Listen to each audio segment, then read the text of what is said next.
Hey, pal, you're not one of us, pal. I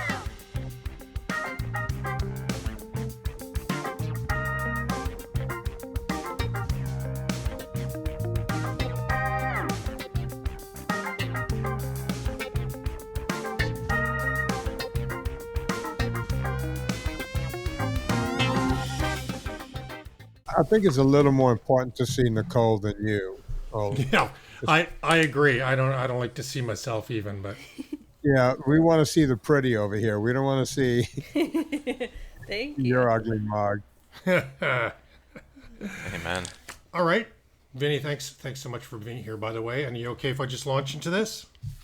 Absolutely.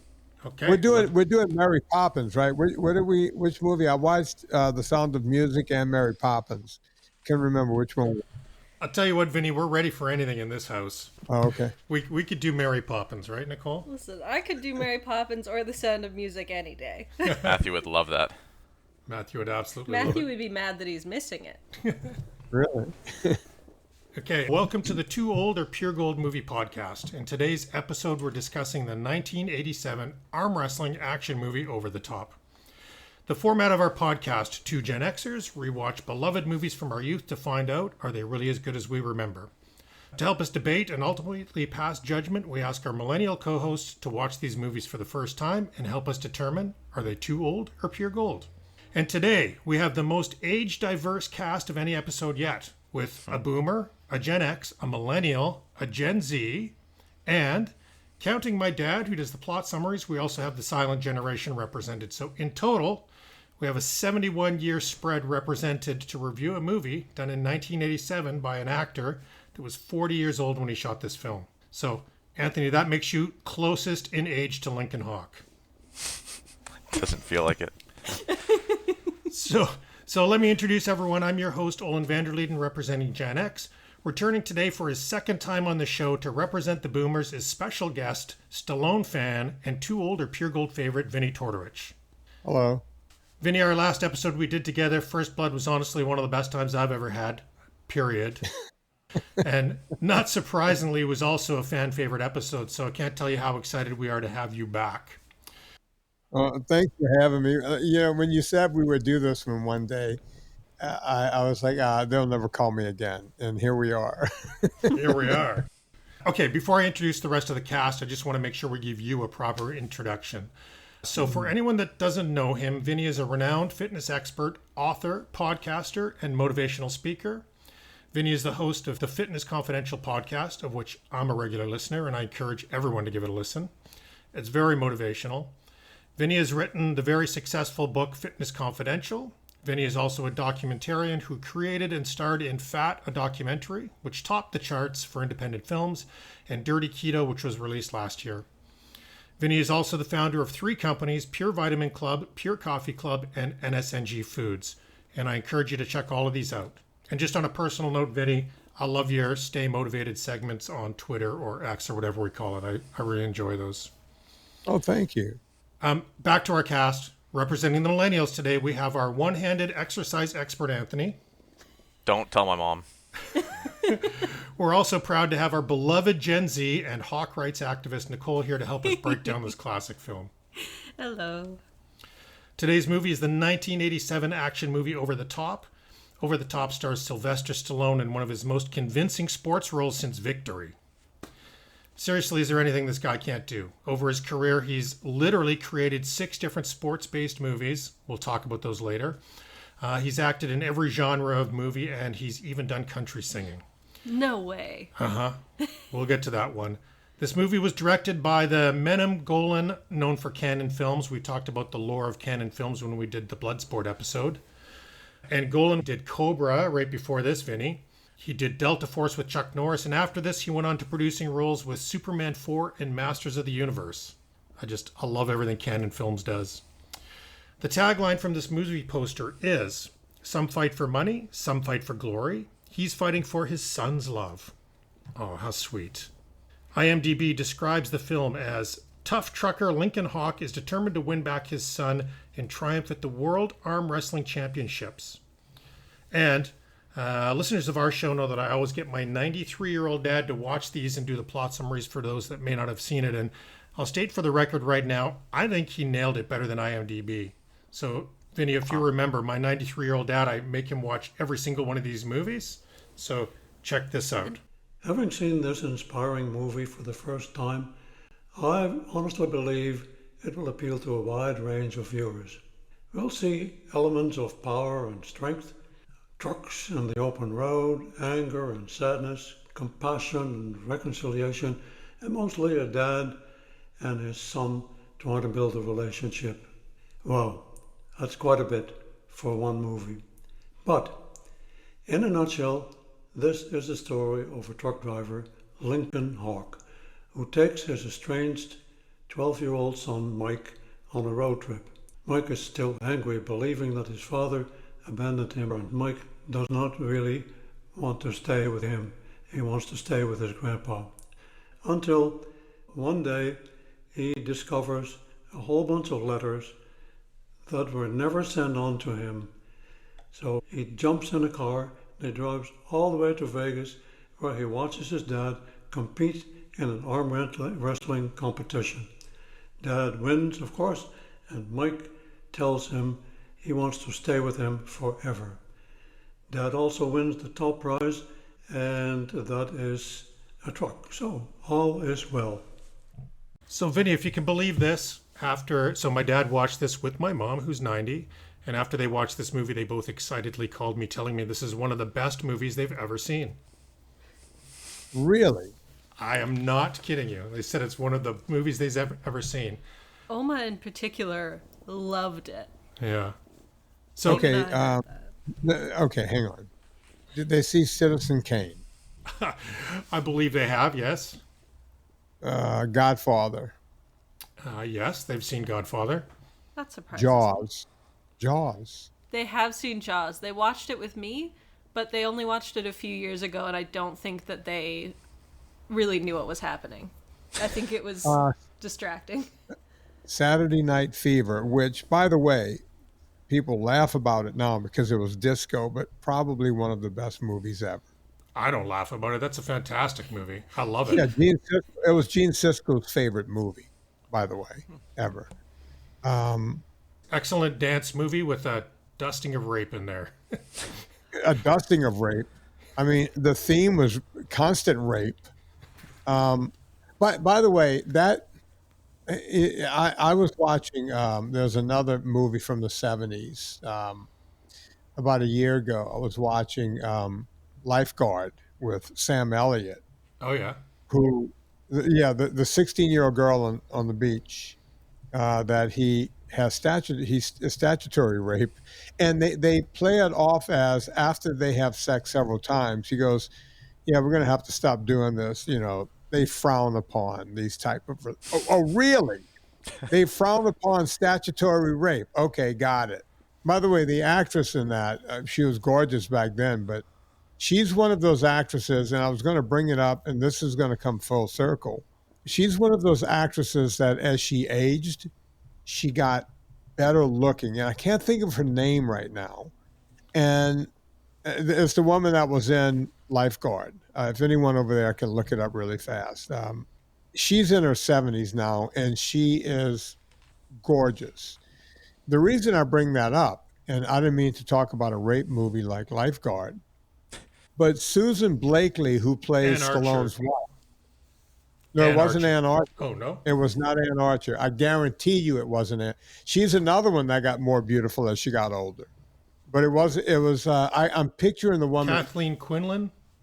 Thank you. That's who it was. Quinlan is one of those women that as she aged, she got better looking. And there's a third one in that group, Susan Blakely, who's in the movie that we're all critiquing tonight. Right. Susan Blakely, of course, they had to make her look like she was dying. So in 1987 parlance, the way you make someone look like they're dying is you cut their hair very short. That was the extent of what they did to Susan. That explains this look. Yeah, well, they left her hair kind of spiky looking. Almost the same person who cut her hair cut the hair of the kid who did the arm wrestling on the with Stallone's kid. Yeah. You know, Spiky hair. yeah. It's like, okay, that's the same haircut they gave Susan Blakely in the same movie. Now, I'm telling you all this, and the last time I saw this movie was about 6 months ago. I decided not to watch it again. And I decided just to think about it while I was working out today. That wasn't me being lazy. It was me going, okay, I can watch it again and I can sit there and write down notes, or I can take the overall gestalt of the movie and how I felt about it. And Susan Blakely came to mind, right? And it's like, wow, she looked good even as a person that's on her deathbed with her Amazing. spiky little haircut, right? I didn't mean to go that deep into the movie. No, it's but great. And love before we dive into this movie, I just want to circle back to Saturday Night Fever. And if you want to do that someday, that would be an excellent episode, but we have to do it back to back with Staying Alive. Yeah, which was probably one of the worst movies, which, by the way, Stallone directed. I know. And Frank Stallone did the music for. So Well, he did one song, and it was his biggest song ever. it was, That was Frank's big hit. unlike the one from this movie. I didn't know he had a song. Did he have a song in this movie? He does have a song in this movie. It's the horrible, sappy one, "Bad Night," written by Frank Stallone for the Over the Top soundtrack, played during the bar scene. Meet Me Halfway is the one everyone remembers. Oh yeah, But Frank didn't Kenny do that. Loggins. Yeah, and that became a radio hit, right, Olen? Oh, it was totally a radio Yeah, hit. Yeah, I remember it being around for a while. Okay, so tell me, while you were doing your one-armed workout today, tell me your overall thoughts on this movie. What do you remember from it? My overall feeling is deliciously 80s, right? It's almost like I remember the first time I saw it, when I saw Stallone in the truck. I went, okay, at some point that truck is going to crash into something. Like, that's going to Has to. happen. And then it does happen. But I don't share the same. I don't think it's even close to the best movie ever. So don't let your father hear this podcast. Um, I don't think it's the best movie ever. It's deliciously 80s. Like I said, I was passing by about 6 months ago and I saw it. It was on, and I did not turn it off. You watch until the end, even though you know it's going to happen. It's the tropes come hard and fast. There's another trope that was done, started in the early 80s, maybe the late 70s, and then it crapped out. It crapped out by the time we got to 1990, it was gone. The trope of the rich father writing the check to make you go away, right? That's been done in so many 80s movies. It's like, all right, what do you need, Hawk? I'll write the check right now, and then you're going to go away, right? And I remember that being one of the big scenes in a movie where he doesn't accept the money, Yeah. right? Mm-hmm. And then there's the kid. It's never explained. Like, he goes, you never wrote to me. He goes, what are you talking about? I wrote to you all the time. And he goes, I never got a letter. Okay, well, hang on. Your mom was there. Why, your mom knows if you're getting letters or not. That's never really explained. That's one of those 80s things where, Because Grandpa was hiding them. well, yeah, but the mom has got to know if it's happening over there, Nicole. It's like she wasn't sick the whole time the kid was growing up. So Stallone is writing back and forth to the mom going, hey, is Michael getting my mail? Yeah, I think he is. Let me ask him. That would not go by, right? But it's never explained. And then the kid easily finds the letters.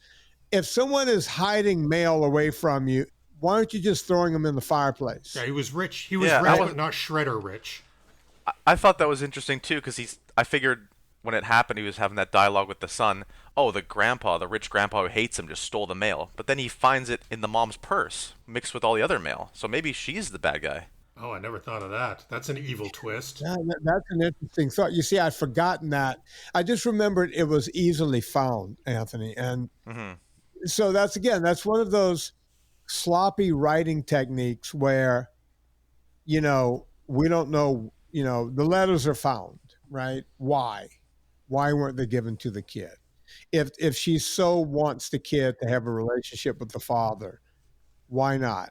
And the other kind of cheap writing thing, and I'm talking about a movie that was cheap writing, and I really loved it. Like I said, deliciously Of 80s. course. They don't explain the whole time why. It's like, well, you don't understand. He couldn't be with me. Why not?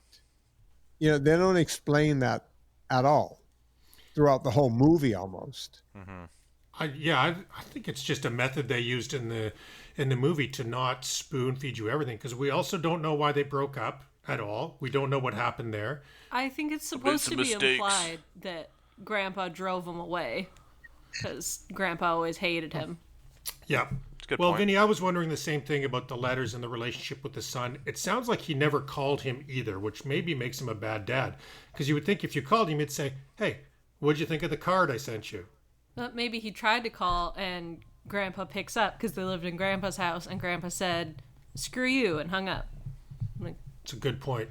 I think it'd be Yeah, hard to get through. we're adding a lot of, like I said, you gotta suspend a lot here just to make the bridges happen. And I get it, but that was the entire 80s, right? I mean, Pretty in Pink is a perfect example. You got all the guys with the flipped up collars going, "Hey, pal, you're not one of us, pal. You're from the wrong side of the track, pal." It's like that same attitude. It was done throughout the 80s where they're the haves and the have nots. And there was a lot of that when I was growing up because I grew up in the 70s, and going into the 80s. And we weren't rich by any stretch. And my parents, who were school teachers, decided to put us all in private school because in Louisiana, if you want to get a good education, you go to private school. So we were like, my parents struggled to keep us in school, right? We had no extras around the house. And we were all out of school where we were like the girl in Pretty in Pink, right? We didn't really belong there, right? It was the rich kids and us. So a lot of that resonates with me. That there used to be that kind of class war that, and let's see, I'm guessing the youngest here would be Nicole. I mean, that's kind of all gone with your generation, right? I mean, you guys don't really deal with that. Not particularly. I mean, it's still there. Now you get bullied for Really? other things. So the bullying changes. So it's not about, hey, we have nicer house, nicer car. My family actually has a portfolio. That still definitely happens, and I heard some of that in my schools growing up, but it wasn't like the main point. But I also didn't live in an area with much range in income and like how much money people had. It was kind of like everyone in the area was middle class, and they were all at the same level, so you didn't hear it as much just because I didn't have Right. enough people in my school that could have been bullied for that. Interesting. Yeah, and the kids that were at the private, it wasn't like they were so much richer, but they did come from families that owned big farms and this and that and the whole thing. And, you felt it, right? So when a guy like me went to the movie, I felt like the guy that didn't have anything. You were the Lincoln Hawk.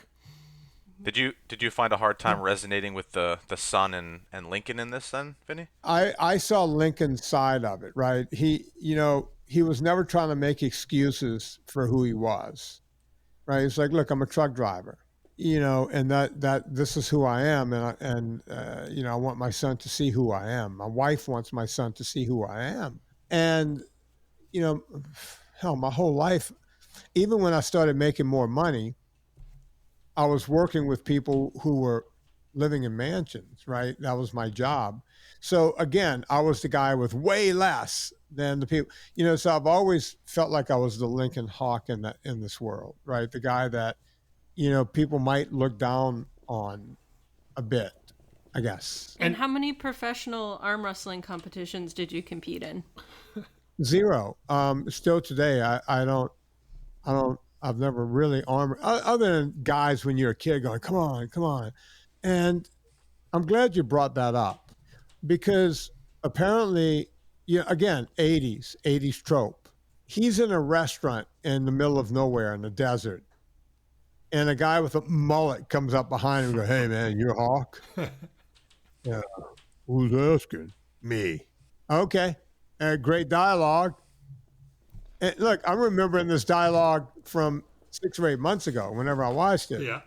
Well, And then all of a sudden, he goes in the back and he wrestles the guy, right? And he beats him fairly and squarely. And then the son says something like, "You just duped that guy," or something Yeah. like that. He goes, "You just worked that guy." It's like, I don't remember it that way. He just went back and beat the guy fairly and squarely. The guy was the one that came after Hawk. He did. His son was being a bit of a jerk at that point. but that dialogue had one of my favorite quotes, which was, "I'm Smasher. That's a nice name." I did love the names in this. I really liked this movie. I thought it was very sweet. Here, me too. It's easy to like, but here's the problem. That guy was twice the size of Stallone, and if I remember right, there's a big bruiser that comes in, like a guy that weighs like 400 pounds. He goes, "Hey, Hawk, you want to do it right here?" And he goes, "Wait for Vegas." And it's like, okay, Vegas? What? What are we talking about here? Vegas? Oh, come on, Hawk. Let's settle the score right now. Vegas. So, in what world does a 169-pound man arm wrestles a guy 4 times his size? That would never happen in real competition. And I know that because right before this podcast, as I was thinking through this, I simply went to AI and said, "Are there weight classes for arm wrestling?" And it turns out there's a ton of weight classes. So these two guys wouldn't have ever sense. been in the ring together. But I have another question about the logistics of professional arm wrestling. Do they have a whole separate competition for lefties? I was wondering that myself. Like, you're really screwed if you're a left-hander. I think I don't know exactly, but I do follow a couple of guys on YouTube, and they'll do like both sides. So I think sometimes they'll do that. I don't know about the big guns, but Stallone was only training his right arm. Yeah, he's going to be in bad shape Yeah, for we that. saw that in the truck, right? Yeah. So, and here's the thing, Nicole. I've been an athlete my entire life. If you're a right-hander, if you play baseball, you usually swing, with the right-handed stance. If you're a left-hander, you swing with the left-handed stance, because that's a motor skill that you have to develop. But when it comes to strength, you could train the right arm, because you're not trying to like hit a racket ball or a tennis ball or anything, So I think you can go back and forth on strength Makes sense. way easier than you can. And as Anthony said, I think you could train the right arm as well as the left arm to do that. Yeah. I've never been much of a sports person, so I would like to ask everyone, what's your favorite weird sport? Not one of the standard mainstream ones. Something weird like professional arm wrestling. I would like to know if everyone has a favorite one of those. Mini golf. I think professional pillow fighting. Is that That's a really thing. Yeah, on ESPN, really the Ocho, ESPN 8. It's on there. I don't watch it, but I've seen it, and I want to get into it. I think I used to like dwarf tossing, but then they kind of put the kibosh on that. Makes Take sense. everything from And us. they used to do that on television, by the way. Oh, yeah. That's crazy. That used to be a thing. Wide World of Sports. They would throw other human beings. I love like the Highland games. I like the guys that launch that giant pole into the air. That's amazing. And there's 2 or 3 things. They also take the hammer and they throw it back over a thing. The Highland games are, when it comes to wacky sports, I'm with you, Olen. Have you ever seen those at all, kids? I'm going to Yeah. call you both. Yeah. Yeah, I've seen it. Not like religiously, but I've seen it. Used to be on TV. Yeah, I think the Highland games are up there when it comes to like weird sports. Yeah. My favorite That's one fun to watch. right now, the only sport that I find intriguing to watch, is professional lumberjacking. Something about watching grown men climb trees indoors for sport is very entertaining. Or chopping, like chopping the wood, right? Like they got to chop through a piece of Yeah, wood. they chop it and then they jam another piece of wood into the spot they chopped, and they hop up onto it like a little step stool, and then they chop again, and they're just climbing up the tree. It's I'm with you. It's that sport is kind of like the Highland Games, where it was born out of an actual thing.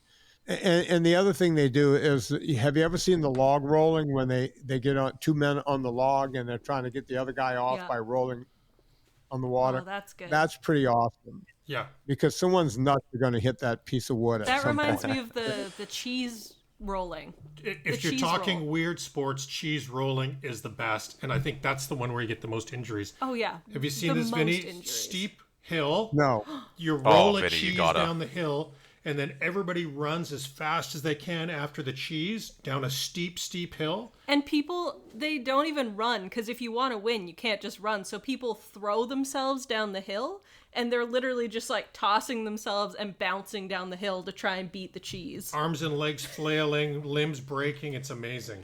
well, a lot of sports come out of something weird. Like I don't. Most people don't know this, but NASCAR racing. Do you know where that came from? Oh, wasn't it like to get away, like the guys who got away with the moonshine back in the day? Yeah, it started with moonshine. So you had to have the best drivers that can outrun the cops in the fastest cars. And these moonshiners would, they would have a competition to see who they're going to hire for the season to run the shine. And they would put them on an oval dirt track and go, okay, let's see who can drive. You, That's crazy. And you know what's really cool about Yeah. this topic is that this is what fascinates me, Vinny, is that when I look at Stallone, I was amazed that he can make arm wrestling interesting. That was interesting about this film. And Stallone has done boxing, soccer, arm wrestling, rock climbing, F1 driving, and wrestling. Do you remember 1978's Paradise Alley? He's done. yeah, but I've never seen it. He's I've never seen so Paradise that's Alley. 6 sports he's done. So I actually was thinking about it, and for his next one, I'd like to see him do parkour. I think age has caught up with him. I don't think he bounces that easily anymore. Maybe. Yeah. I think he'd Maybe. struggle. So we're Now not. he should do the professional mini golf, like you said. Yeah, mini golf would be a good one. We'll get him to do a mini golf competition. I know he plays golf because I have a friend who's played a few rounds with him over the years. Oh, he doesn't look like a golfer. Yeah, he got into it like at one point. This is probably around the time he did this movie that we just watched, Over the Top. Stallone started having some identity crises I in real I life. bet this was his lull. This was a low point for him. Well, he started like he was like, well, I have a lot of money now. I have to do what people with money do, and he started doing things like at one point he started playing polo because Oh, his yeah, I've dad seen knew how to that. play polo. And like his dad was a really good polo player, and Stallone knows how to ride the crap out of a horse. And he bought a bunch of polo ponies, and then his dad literally tried to kill him. His dad tried to kill him on a polo pony. His dad was an asshole. And at one point, I know he started playing golf because friends of mine was like, yeah, when I was living in LA. Yeah, today I played and I was in a foursome with Stallone. And I would ask, how was he good? And it's like, he was okay, he didn't have a handicap or anything, but he was able to hit the ball. But I don't think any of that stuck. I think at some point he realized, and this is just me, this is conjecture, that it's like, wait, I like writing and creating. I'm not a guy that golfs, right? So I think he got out of it at that point.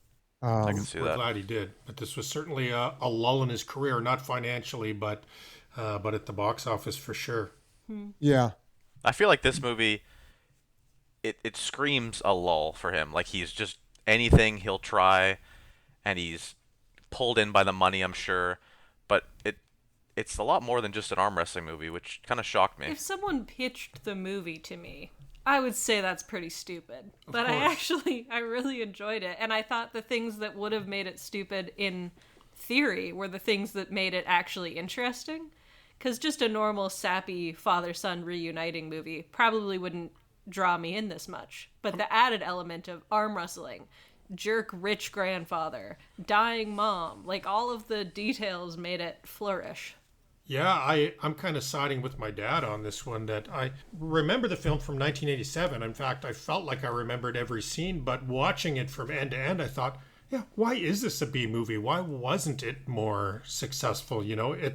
I know it's not perfect, Vinny. It certainly has that cheesy 80s script with the tropes, But so do so many other really popular 80s movies. but I thought there was going to be a lot to make fun of in this movie, but I actually liked it.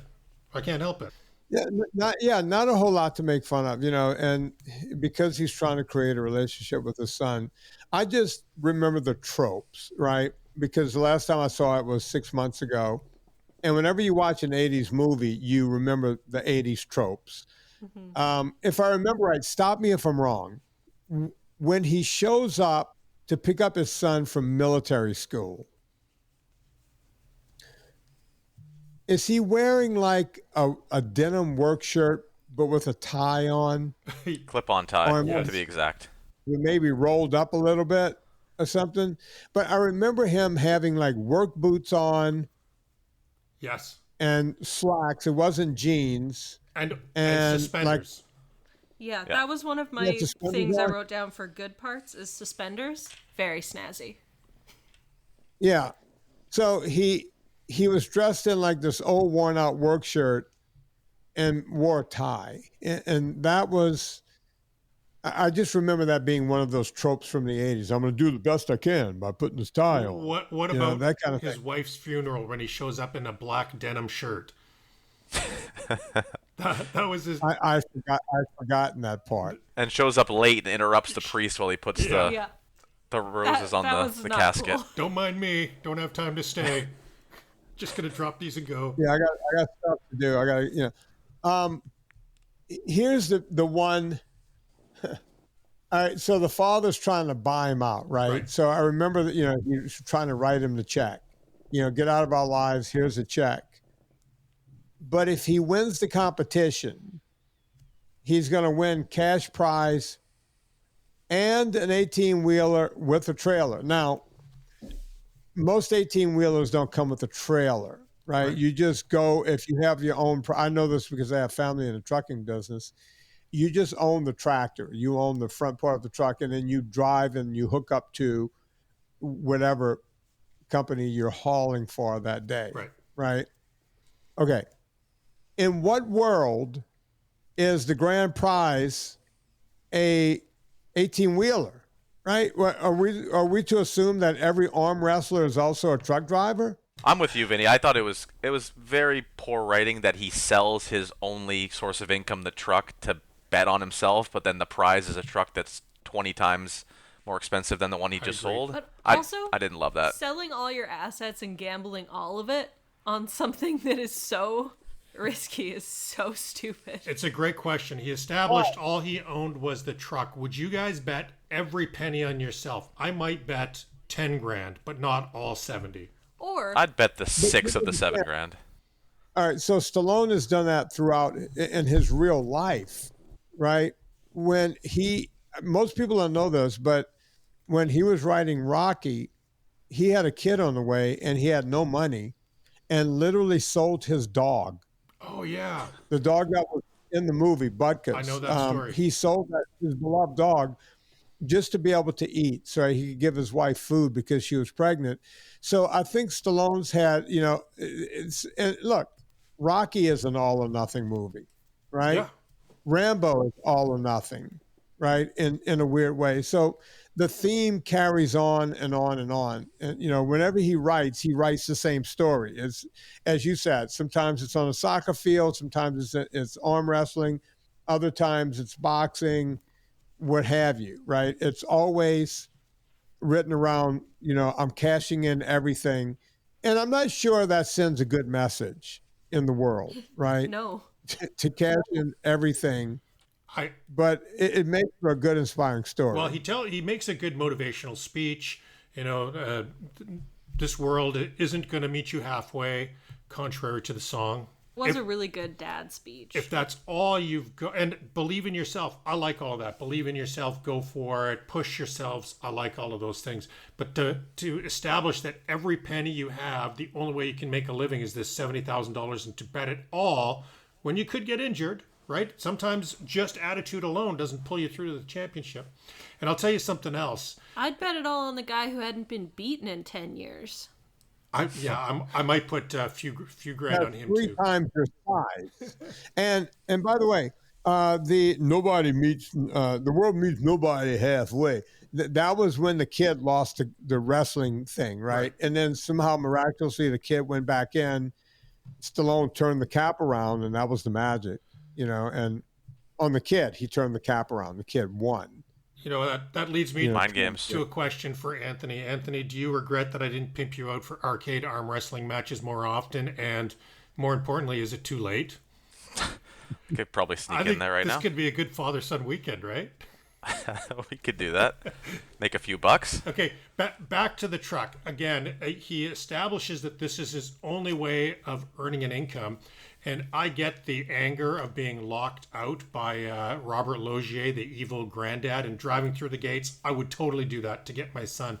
But driving right through the front door, I think I would stop in front and knock. Because then you have committed a crime and you're going to jail. I just don't want to wreck my truck. That, to me, that was my least favorite scene in the whole movie, because you literally just threw away all your custody rights there. Exactly. You had it all lined up. You endangered the child, and you committed a crime. You had a break and enter on the guy that's well connected. There's no way you're getting that kid now, in the eyes of the courts, I would think. So that really threw me off. Yeah. But I liked it. Yeah, I liked it. I was worried for his truck when I saw it going up those stairs and over the concrete fountain. I thought, you might not be hauling many loads after this. No. That also brings me to something I thought was very stupid. Letting your child drive an 18-wheeler with cargo that doesn't belong to you. And you're just going to let him drive on a busy road with other cars? He kept going over that double yellows. He was swerving a lot, that's for sure. And not just all the lives at risk, but the cargo. Your whole income comes from delivering the cargo safely. And you're going to be like, my 12-year-old son can drive. It's fine. He can't see over the wheel because he's 12, but it's fine. Yeah, I don't believe you could even handle the clutch on a truck like that. I don't think they're easy to shift. Yeah, number one, the clutch he would never press in. There's I know how to drive those trucks, especially those old ones. There's no synchromesh gears in them, and basically they're 5, 10, sometimes 14 gears that you're shifting through. Wow. So you shift through the pattern, and then you click it into another pattern. There's an electronic click, and you go through the gears again. You're not figuring that out when you're 12. No. Trust me. With it's, no it's training. not that easy to do. Yeah, and those clutches on those trucks, it was like doing leg press every time you pressed it in. So that falls short. There's no way that kid's feet reach the pedals. No. And another thing I remember, and it bugs me every time I see the movie, when at the beginning when Stallone goes over to the academy to meet with the kid, when he drives up, the guy goes, "Deliveries around the back." But there's no trailer on the truck. It's just a truck, right? So it's like, what do you mean delivery? It doesn't have anything to deliver. It's just a truck. It's just the front part. Those are little things I remember from when I was watching it before. That just sticks in my head. Well, that's a good segue. I think we should get into the best parts of the movie, which you reminded me one of my favorite parts, or what I think is one of the best parts, is getting picked up at school in a semi-truck if you're 12. I would love that. Yeah. I mean, I think it doesn't get any better than that. That kid was not in a good mood, but I think that's cool. I would have thought that was cool. I always thought it was cool when you picked me up in just a regular pickup truck. I was like, all these kids are going to be jealous. I have a pickup truck to go home in. Yeah, it's awesome. No one else thought it was as cool as me, but I was like, this is the best. I think, Vinny, how many people do you think went out and got their truck driving license after seeing this movie? Because they made truck driving look like a fun job. Oh, I'm sure a lot. It's kind of like when the first Top Gun came out. So many guys signed up for the military to go learn how to fly. Yeah. So yeah. And you're a little young for this, Olen, but in the 70s there was a lot of trucker movies. There was a movie called Convoy. Oh, Oh, You're like, he loves trucking was like Convoy. a I love it. big deal. Yeah, there was also, the most famous of all of them, and maybe we should do this one because I'll come back if you guys will have me a third time. Of But course. Smokey and the Bandit. Oh, my favorite. That'd be a good one. Yeah, I mean, that movie, and these are all trucker movies from the '70s. So yeah, my generation. Don't forget BJ and the Bear on Yeah, TV. oh 7 seasons from a monkey in a truck. yeah, yeah. There's no shortage of truck driving movies, right? And songs about it. There was a song called Convoy Yeah. at one point. I could sing it to you right now. Don't even tempt him. He sings it almost every time we get in the car. One of the reasons I love doing this podcast is just the looks on the kids' faces when you say things like, yeah, we had a TV show that went 7 seasons about a guy that drove a truck with a monkey. That was our show. Yeah. I'd probably watch that. I watched that today if it came out. Yeah, I mean, monkey driving a truck, that intrigues me. I've got a question for Vinny and Olen here. Was there ever a time when you could just use a picture of someone as proof that you are their father? Were Thank times you that for bringing different? it up, because, this is your father. Well, do you have paper, sir?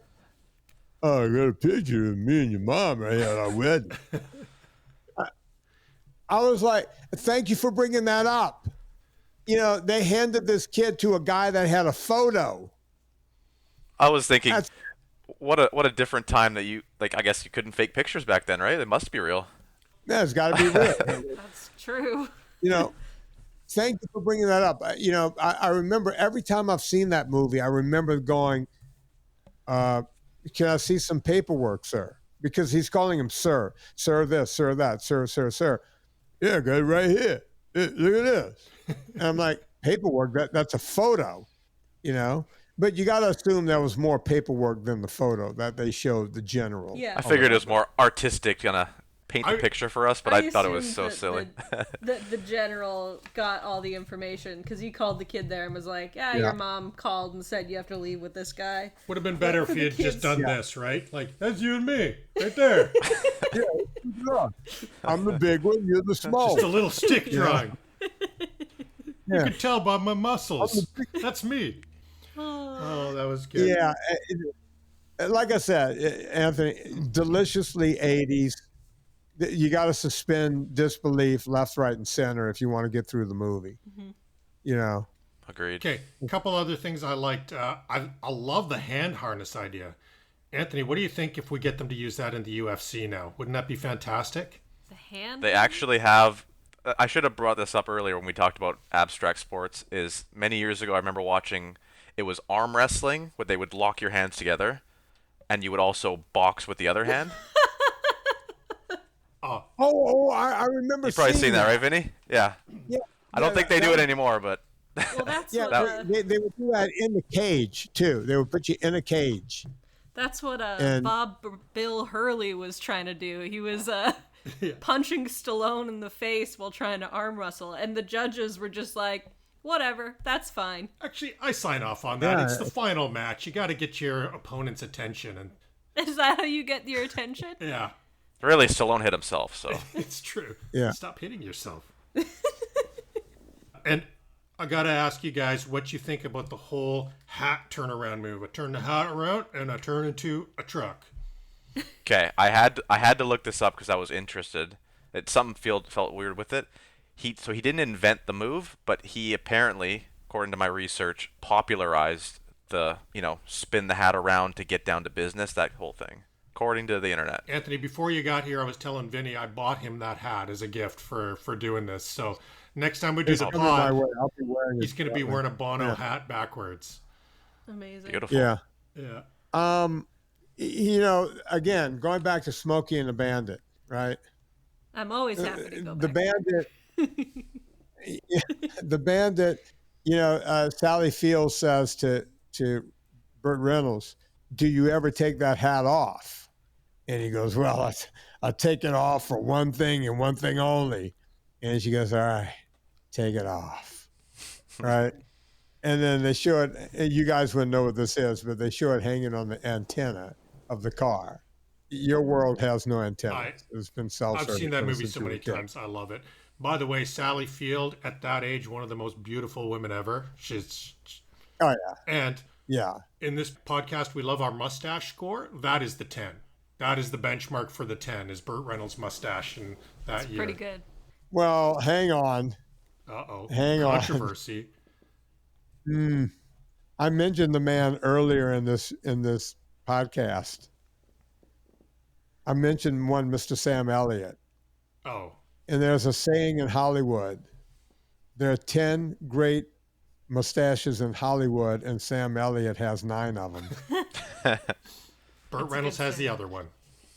Or he used to. Pretty much. Yeah. Yeah, Burt Reynolds. And by the way, when I had a mustache back in the early 80s, it was copied after Burt Reynolds' mustache. Oh. I would have mine just like his. Can you please post a picture? Put it on Twitter. There is a photo of me. It was taken from a video. We beat. I played college football, kids. In Canada, you guys know what that means. You think it's soccer, but I played college football, and we beat LSU. They were going to the Orange Bowl, and we upset them. And there's a still shot of me taken from a video where you can see the mustache. Adam Carolla found it somewhere, and he's never let me off the hook about that. But yeah, I'm all dressed up in football uniform with the Burt Reynolds mustache. Oh, I'm gonna have to look that up. I might have it. You know what? I'm gonna look for it in my phone. It might be in here, and I'll hold it up to the camera. Okay, that would be amazing. And we do call it football here. Anthony played football in high school. Yep. Did you really? What position? Running back, safety, kicker. So you were fast. I was fast, small, and aggressive. He's a good soccer player too. Well, you need to be aggressive to play that sport. That's for damn sure. Oh Okay. yeah, I loved Well, it. while Vinny's looking that up, can I just shout out that one of my favorite parts of this is the names of the arm wrestlers: Smasher, Blaster, Grizzly, Mad Dog, the Tank, and Big Boy. What about my name, Olen? Put your cursor over me. Harry Bosco. Don't forget Harry Bosco. Awesome. Oh, that was a good name too.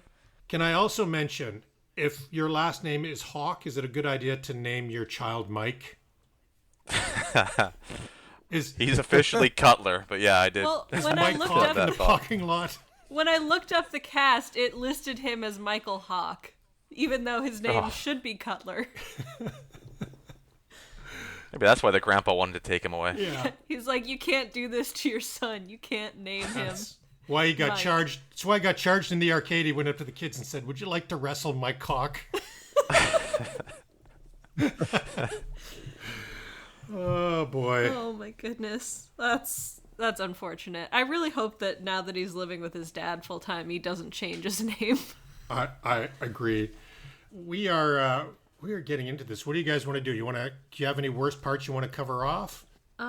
Any favorite lines you want to hit, or should we go right to the ranking on this? I have some favorite lines. Let's hear your My favorite worst line. parts are kind of bummers, so we'll move on from those. I liked when they first walked into that rest stop to get lunch together for the first time, and the dad said, "How do you like the place?" And his son said, "I never did like zoos, sir." And I also liked when they were fighting, and he said, "What do you think of that? I think your breath stinks." I had a That couple. was Yeah, go ahead. favorites. I liked when Bull was talking to him and he said, "Second sucks." In the interview. I love that And then- character. Oh, me too. And then when the kid darted across the road like Frogger, you hear the one guy yell out, "Put a leash on that kid!" Well, and you do have to note what I think is the classic line from this movie. Grandfather always said you were a loser. Now you're trying to make me one. Wow. Powerful. You see, I'm having trouble remembering any of the quotes because I saw it so long. It's been months and months and months. I did not find the photo I was looking for, but do not take a screenshot of this. I won't. Can you do me that? Everyone hands up. Okay. So every year, whenever I grow a beard, at the end of the year, I shave the beard. But before I shave I always let the mustache go for just long enough to take a picture. And this is my my Sam Elliott mustache right here. Oh. Wow. Yeah, that lived for that lived for about 3 minutes before I took it off. I'm still looking for the Burt Reynolds. I feel inspired to grow one now. Yeah, I My think you wife really should. mad at me. Yeah, I was gonna say your Look, wife would not be she'll happy. only be mad. She'll only be mad until it grows out, and then she's going to get used to it. And when you shave it, she's going to go, "Why'd you shave it?" Well, You're all prickly now. my dad, Olen, you've had a beard my entire life, except for one time when I was like 5 and I told you should shave it, and then you did to humor me, and then I cried because you didn't look like my dad anymore. Yeah, that happens. I just have one kind of fun fact. I don't know if you're going to touch on it later. I wanted to get to Do it it. before we move too far. That there's a scene in the movie where the German arm wrestler dislocates his arm. That actually It's happened, not and they left dislocated. it in. It broke. Okay. Yeah, you're absolutely right. That's why she's just screaming after that, and I love that they left it in. Well, the Yeah. whole time I watched this movie with my Well, mom. it broke for real. It broke for real. Yep. Okay. So sorry, I didn't mean to cut you off. That's okay. The whole time we were watching that arm wrestling scene, me and my mom, the whole time were just gagging. We were like, "Oh, his arm shouldn't move that way." Like it was so bad. So many of their arms looked like jello. Well, I think we need to talk about how this movie did. Yeah. So, according to Box Office Mojo Worldwide, Over the Top was the 69th highest earning movie at the box office in 1987. It's hard to imagine what beat this movie, but Three Men and a Baby was the box office leader this year, with 10 times the take of this movie. It was also beat by Running Man, giving another boost to Schwarzenegger in the 80s battle for the biggest action star. It's not all bad, though. Over the Top beat respectable movies released this year, including Hellraiser and Ishtar. Ishtar was maybe the worst movie ever. Yeah, that's what they say. The Last Emperor was the Oscar winner this year, and seriously, I challenge anyone to tell me they'd rather watch The Last Emperor over this movie. I can't say that. So, by the numbers, here's where it gets troublesome. The budget was $25 million. So, you probably know by now, Stallone did this movie because of the salary. He got $12 million for this movie. They just kept throwing money at him, and he didn't want to do it until they eventually hit $12 million, which at the time was the highest salary earned by an actor. And he just said, Wow. might as well do it. No one's going to see the movie anyhow. So, with $25 million budget, his salary being half, any guesses on what it did at the box office worldwide? I accidentally saw, so I'm going to recuse myself. Can you give me a hint? It did 16 million. How many million? 16. 1-6. It was a disaster. My guess would have Wow. been lower than that. So- So So me thinking it was an 80s tropey movie is more in line with what everyone else thought. For sure. Right. It's a cult favorite now, though. People love it. Here's where it gets really interesting. We do like to guess the Rotten Tomatoes score. So I'm going to ask you guys to guess, critic and audience, what score you think it got. And Vinny, I'm going to let you go first. Critics, I know they don't like Stallone. I'm gonna say the critics gave it something in the neighborhood of a 15, a 1.5, and I'm gonna say the people were probably at 25 or 30. Okay. I'm going to say critics at a 55 and an audience at like 60. Nicole, what do you think? I'll go with like a 25 and a 51. Oh my God. So Nicole won this. You guys know it's low score. So critics gave it a 32. Okay, so a third of critics still said this is worth seeing, and audience 50. So right down the middle. Nicole, you got an 8, the low score, so you win. Anthony 33, and Vinny got a 37. It's not bad. So I just want to quickly say a word on Sly's slump. So he went from a roughly 10-year run of massive hits early in his careers with films like Rocky and First Blood, which grossed $1.2 billion combined adjusted. And then he went into a string of losers, including Stop or My Mom Will Shoot, Cobra, Vinny, I know you love that, I do too, Rhinestone, Oscar, Driven, and Get Carter. So basically 1987 to 2000 was a big slump for him. And I don't know what everybody thinks the turnaround point is, but I personally think Copland in 1997 is his inflection point when he started to come back and come out with movies like Rambo 4, The Expendables, and Creed.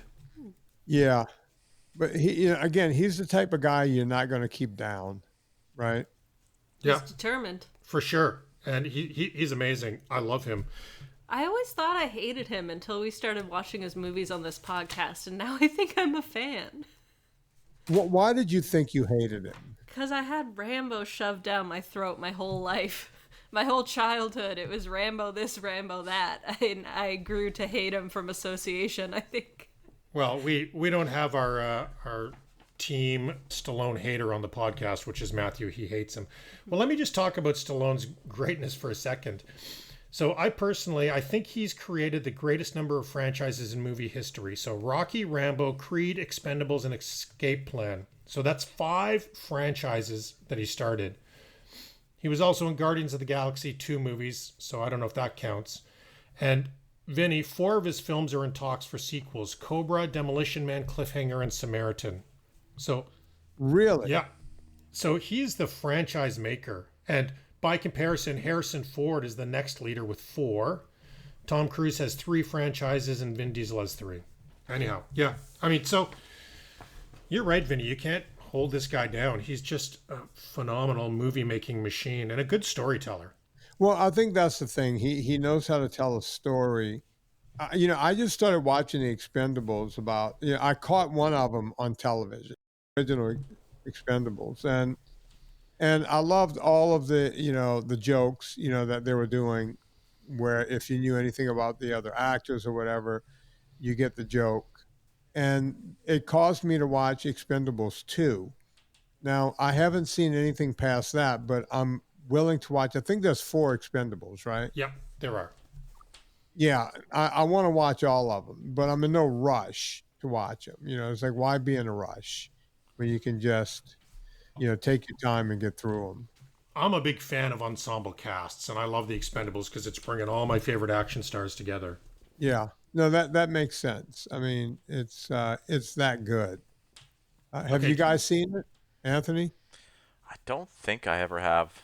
I always wanted to watch the first one, and then I never got around to it. Well, I just don't think I've ever seen it either. a couple of quick facts for you guys. Movie trivia, we hit most of it already, actually, but I looked it up. That thumb wrap technique is a legitimate technique. Yep. Some people do use that, but it's not done often because it's hard to execute. The financial failure of this movie forced Cannon Films to move back to low-budget films like Bloodsport.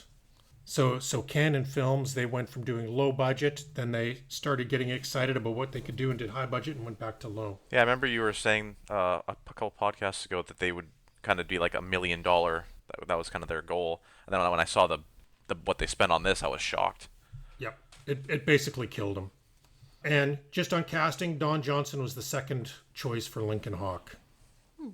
That would have been a disaster. Well, the film was a disaster anyway, but that would have been a real disaster. So moving through the sections, woke or joke, we like to talk about if there's anything that was particularly offensive from the movie. And Nicole, I thought you might like how they represented equally men and women in the arm wrestling tournament. I did love that. I loved that they had a women's competition included in, and that kind of had like the weight class thing that Vinny was talking about. Like they had the 2 separate competitions going on at once, but I like that it was all within the same competition. Agreed. Okay, so however you felt about this movie, I promise you there's others who liked it more or less than you. For this movie, there were 47 10-star reviews out of 214 total reviews. So the fans were really defending this movie.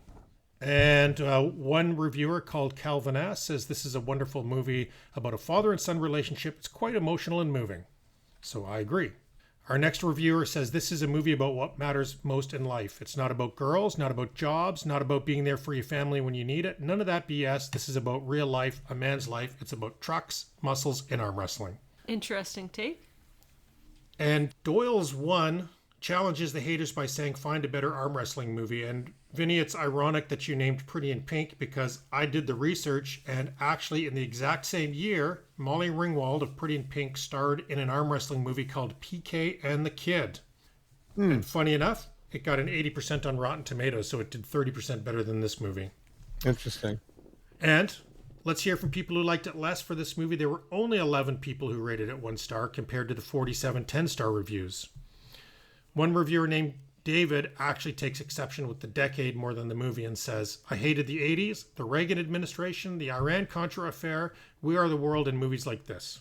I love We Are the World. What's wrong with him? I mean, that's a guy who's just, you know what? He's just not happy in life. Who doesn't like We Are the World? I agree. That's great.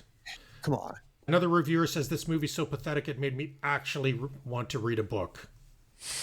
That also seems like a personal issue. I was gonna say that's a cell phone right there. And surprisingly, when I read all of the reviews, more than half the reviewers blame the kid. Like Tidero, who said, by the end of the movie, you're hoping Stallone will give the whiny kid a smack. What did you guys think of the kid in this movie? I hated him. A kid. I couldn't stand him. Annoying. When he did his little cross-country chase in his pretty white slacks and carrying his little sports jacket, just couldn't do it for me. He was a child. Well, listen, so this kid's in military school. He's supposed to be disciplined. He gets in a truck, and at some point he says, can you pull over? And Stallone pulls over, and the kid jumps out of the truck and runs without looking either way, runs across a freeway. Cars are, going sideways and everything else. Stallone finally tackles the kid and holds him down, and then they walk back across the street. He didn't go, there was no resolve, right? It was just he tackled the kid. Then they got up and they both walked back across the highway. It's like, what makes you think he's not going to run again? Yep. Well, that's more on Stallone. He's a total runner. Yep. Yeah, I mean, I had a lot of problems with the kid. It's like, you're mad for, why are you still mad? The guy's proving himself right, left, and center. And the kid, I agree with that. The kid was whiny for way too long in the movie. Yeah, I didn't like how he was written at all. Well, a lot of people agree with you. Going to the professionals here, Siskel and Ebert. You guys think they liked the movie or no? No. I'm going to go no. I think one does, one doesn't. I think they both don't like it. Okay. I'm with you. Ebert says it uses the same old formula as the Rocky films, but more tired and drawn out. He said, why didn't Stallone just reach out and belt the kid? Wow. Guess you could say that in the 80s. Although he didn't love the movie, he did concede that the arm wrestling finals were exciting. He also said he would have liked the film better if it just focused on actual arm wrestlers. Siskel also torched the kid in his performance, but the best part of the review was when the two of them acted out the big arm wrestling scene together on the show. I would love to see that. 2 thumbs down. So they agree with me where it's like, hey, Stallone just took his life once again, as I said 45 minutes ago. It's the formula, right? It's Rocky, it's Rambo, it's to come from behind. There's no way you're going to win. The biggest man in the world. I mean, this guy might as well have been Clubber Lang, or he might as well have been Drago, or anyone else, right? Yeah. Because there's this insurmountable thing in front of him, and somehow he figures out a way to win. Yeah, Right. I didn't really like how this bull guy, they made him seem, oh, he's a 5-time champ, whatever. But there was no real tension there. He just kind of shows up in the beginning, disappears till the end, and then we're supposed to be like crazy invested in this big fight. And I don't know. I wish they leaned into that aspect a little bit more. Less running and family drama. Well, from all the reviews I read, people tend to agree that they would have liked to have a little bit more on the arm wrestling tournament. Everybody seemed to love that part of it. It was great. I think if they'd had more of that, I wouldn't have liked it as much. It was the perfect level of sports for someone who doesn't like sports, and I don't think this movie's targeted at sports crowds. Interesting. I don't know what it's targeted for because I think it's about the family drama. That's the whole thing. I think the arm wrestling is just a little bit of extra spice to family drama. yeah, maybe. I don't know. Maybe that's why it failed. Didn't really know what it wanted to be. Yeah, That's true. I think so. Fair enough. Okay, so I got 2 more questions for you guys. First, do you think this deserves a remake, prequel, or sequel? No. No. I could see a sequel where Mike Hawk is all grown up and, Easy. It's a family show, Nicole. that's his name, Mike. I would like to see a sequel where Mike's all grown up and maybe he follows in the footsteps, or maybe he joins an even weirder sport. Maybe he becomes a professional lumberjack or something else weird. He can do the parkour sequel. Yeah, exactly. Well, let's bring this to the end. Unless you guys have any other thoughts on this, why don't I ask the question, is this movie too old or pure gold? Pains me to say it, but it is too old. I enjoyed it, but it's too old. Okay, Gen Z, what do you think? I thought it was gold. I I I love it. liked it. It was a timeless story, and I thought the execution held up well enough for an 80s movie. Yeah, great. Vinny, too old or pure gold? Um, as much as I enjoyed watching it when I did watch it 6 months ago, it does not hold up at all. I saw the holes in it. I hate to be saying what Gene Siskel said, but it was like, hey, let's take Rocky, let's redo Rocky. It's insurmountable. He's gonna win. You know that when you're watching it, even the first time. It's like we know he's gonna beat the guy 3 times his size. It was fine when I saw it the first time in the '80s. It just didn't hold up for me at all. I You didn't know, it was like necessarily I think was it was almost obvious. embarrassed. I was embarrassed with myself that I thought it was a good movie in the '80s. This makes it awkward for me because I think it's pure gold. I loved Yeah. it. Us- Fine. I mean, it's fine to think it's pure gold. Did you see it in the '80s when it I came saw it out? in the theater in the 80s and then not again till yesterday. Wow. Yeah, I saw it in the theater too, and I remembered enjoying it. That's when I saw it. It wasn't like I passed by. I saw it on an app. It was like, hey, right now you can watch this. So it wasn't like it was halfway through. I sat down and watched it, and I was embarrassed that I thought it was as good as I thought it was in the '80s. So for that reason, look, I didn't turn it off. I knew Yeah, how it ended, but I still wanted to watch it again. it's But it's definitely not even close to the best of the Stallone movies. I mean, I'm not turning off Rocky or Rambo or any of those films for this. You know, maybe one of the problems it has is it doesn't really fit anywhere because Rocky, Rambo, of course, excellent movies. Then you got Tango and Cash and Cobra, which I think he had to know he was making something that was a bit of a farce, right? This, I think, he took seriously, but it didn't quite land like the others. It doesn't really fit into any of the categories, does it? No, it doesn't. Maybe that's why it's not super successful. But it's better than Rhinestone. I'll have to watch it and see. Vinny, tell me you've seen Rhinestone with Dolly Parton um, when he does the I country have, singing. I have not. I refuse to watch that one. I did watch Cliffhanger, and I love Cliffhanger, Oh, and I've I seen it love since. Cliffhanger as well. we love Cliffhanger on this Yeah, podcast. and by We the do. way, I'm a mountaineer, as you may know, and I was a rock climber for a lot of years. There's a lot of problems in there, you Oh know, yeah. a lot of problems that we'll get into it another, but There's that's from a rock climber standpoint. Next workout, Vinny. There's so many problems with it. Like the way the girl dies, yeah. that would never break. Mm. Vinny, next time Okay. you're doing one of your workouts, you gotta throw on one of our episode of Cliffhanger and see if you agree with us. Oh, cool. Yeah. I will. I didn't realize you guys We did we did Cliffhanger. a good episode on Cliffhanger. It was really fun. It was really fun. I And will listen tomorrow. so, Vinny, when you do your alpine climbing, you don't do it in a tank top. Yeah, Bare hands. that was one of my things. Is like the guy is packed in snow and he's popping up through the snow in a wife beater. Right? You would die. You would die, especially him with no body fat. You would die of hypothermia in 5 minutes. But you know, But he made up for But it he looked by good doing it. he made up for it by riding a bad guy like a sled. So That's true. I So we forgot forgive about him. that. there was a lot in that movie. You know, I could go on and on about that movie, but he had to beg Rennie Harlan to be in that movie. You Yeah, I know, his remember. career was bad, and Rennie Harlan. So maybe that's the moment when he pulled out of his slump because he had to beg him to be in this film because he was in this horrible slump, right? And Yeah, Cliffhanger was a hit. yeah. So I think It that was. this turned him around. Yeah, I remember that story. I just wanted to close my thoughts with another favorite quote of mine that also I feel is very applicable to how the movie did, which is, doesn't matter as long as you lose like a winner, doesn't matter. That's very inspirational. Vinny, maybe that'll replace Stay Motivated. And I thought this movie lost like a winner. It did. He did. Maybe I'll start telling that to people when they lose weight. You need to lose like a winner. Yeah. Stay motivated. All of it. Vinny, thanks so much. I mean, we have such a good time doing this with you. You have such a great memory for 80s films. I love it.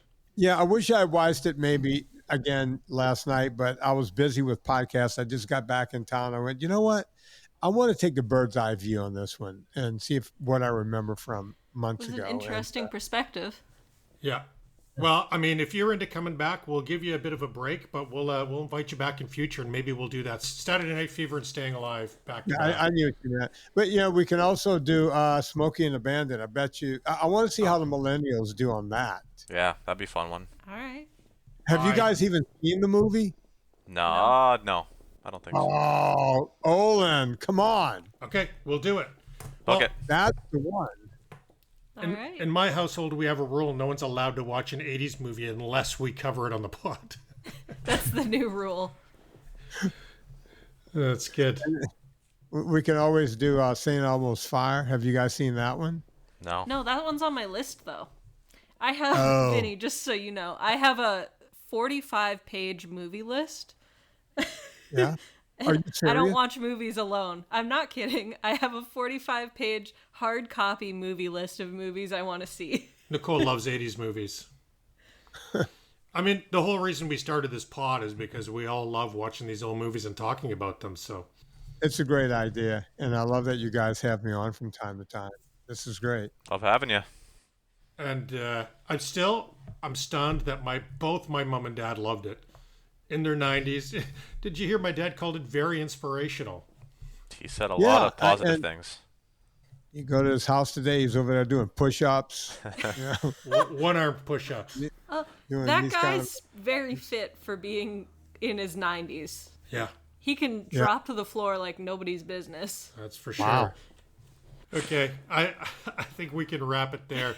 Vinny, where do you want to send people to find you? VinnieTortorich.com? Yeah, that's good enough. They'll see what we're doing, and maybe they'll like what we're doing. Maybe they'll hate it, and we'll go from there. Okay. Thanks, Vinny. You're the best. Thank you, guys. Can't wait to have you back. Thanks for And coming. look for that hat. It's coming. I can't wait. I can't wait to see a picture of you, and it's going to be great. Backwards. See you guys. See you, my friend. All right, Bye. bye. Bye-bye.